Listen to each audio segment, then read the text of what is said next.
اظن القرمشه واضحه. مساء الهنا، لو اول مره تشوفوني انا اسمي سما. تعالوا النهارده هنعمل الشيبسي الجبار، بجد احلى كتير وافخم مليون مره من بره. يلا بينا نعمله بطعم حلو قوي مميز جدا، سهل خالص. وما تنسوش اللي ما اشتركش ما ينساش يشترك في القناه. ويلا نسمي ونبدا ونقول بسم الله.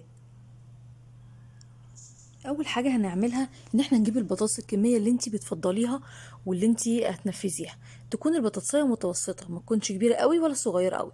هجيب البوله بتاعتي وابدا بقى ان انا دلوقتي عايزه اعمل شرايح البطاطس. طبعا احسن حاجه لشرايح البطاطس او لشرايح الشيبسي هي المبشره، الجزء اللي بيدي يجيب لي البطاطسايه شريحه بالشكل ده.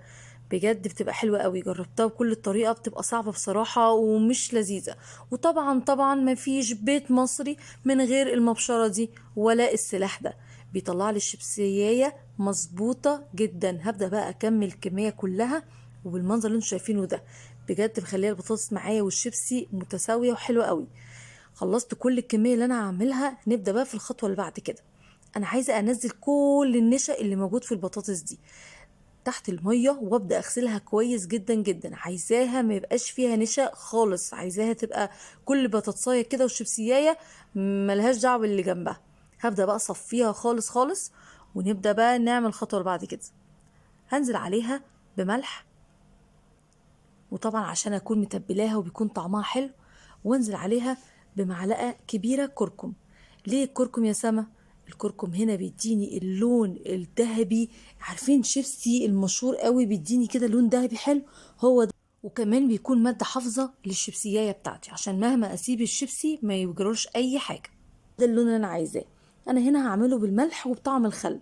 انتي في المرحله دي عايزه تعمليه بطعم الجبنه، تعمليه بالشطه. لو عايزه تعمليه بالشطه بدل الخل ضيفي عليه معلقه شطه. الماده اللي انتي او انتي فليفرز اللي انتي بتحطيها دلوقتي على الشيبسييه بتبدا تمسك في الشيبسييه وبجد بتخلي طعمها روعه. هنبدا بعد كده اقلبها كويس جدا جدا جدا.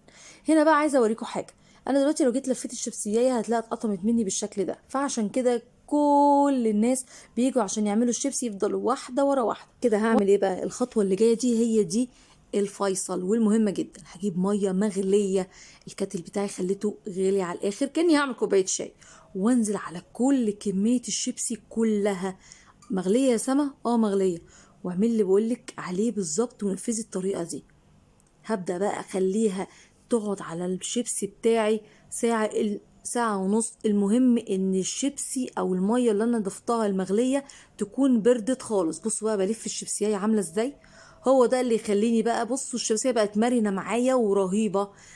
بتخليني بقى ان انا ابدا ناخد كبشه زي ما انا عايزه واشتغل زي ما انا عايزه. هبدا بقى الكميه اللي انا هنفذها اصفيها كويس جدا، اخد كده الكميه اللي انا هنفذها على زيت سخن، وابدا بقى انزل على زيت سخن. بص انا بنزل بالكبشه ازاي بقى في الزيت زي ما انتم شايفين. مجرد ان انا واللي انا هطلع بيها بصوا، او معلقه ان انا يعني اهز كده او ازق الشيبسيه من الشيبسيه اللي جنبها، بتبقى رهيبه. بصوا بتمشي ازاي في الزيت وبتفرفر زي ما بيقولوا، بجد خطيره. دي احسن طريقه تطلعي بيها الشيبسي مميز، تنفذيه بسرعه. مش هنقعد بقى نحط شيبسيه ورا الشيبسيه، ما عندناش وقت للكلام ده يا جماعه.